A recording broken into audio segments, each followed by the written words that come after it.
We zijn in het stadje Opaka in het binnenland van Bulgarije. De plaatselijke textielfabriek sloot enkele jaren geleden. Velen werden toen werkloos. Het straatbeeld bestaat vooral uit oude mensen en jonge moeders met kinderen. Opaka ligt op 2500 kilometer van Nederland. Ongeveer de helft van de beroepsbevolking hier is arbeidsmigrant. Bemiddelaar Rafi Raviev zorgt er ieder jaar voor dat zo'n 600 mannen en vrouwen naar Nederland komen om te werken. En iedere sollicitant wil die eerst in het echt zien. Not on the internet. Not internet. Why not?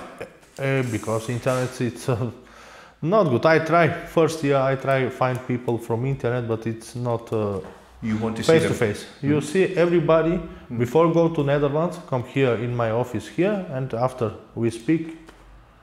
And a lot of people I know where work before these people. От поповете, ja. Ще пише тук номера на Renault. Sommige arbeidsmigranten zijn hier al jaren aan het werk. Alleen voor vakantie gaan ze nog terug naar Bulgarije.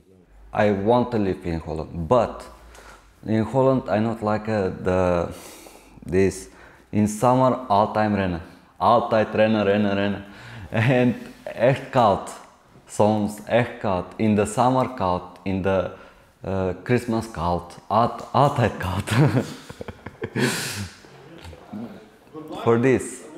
But normal in Holland, for me, the life is very good. The life, the people, the work, every time is good for me.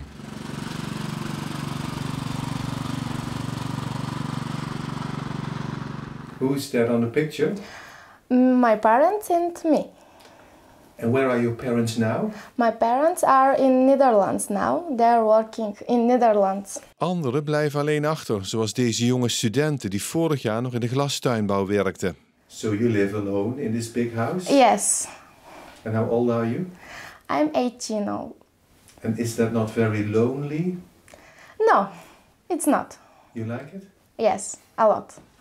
De Bulgaren die in West-Europa zijn, blijven vaak lang weg om zoveel mogelijk geld te verdienen. Daarmee kunnen ze in hun eigen land een huis kopen of een betere auto. How did you make it? With Netherlands money. Zoals Rafi Raviev, die jarenlang arbeidsmigrant was voordat hij bemiddelaar werd. Maybe 20 years. You must work here. In Netherlands 2 years.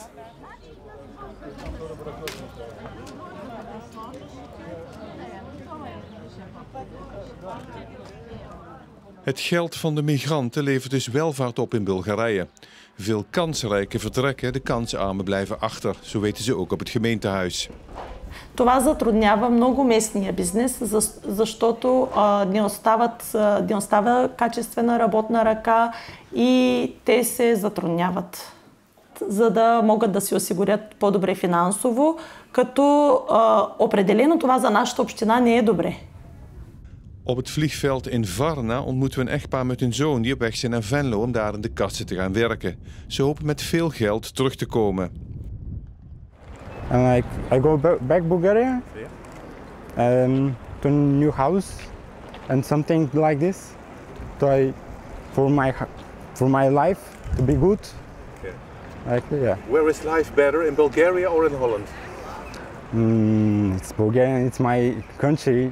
My mother's country, and here is best.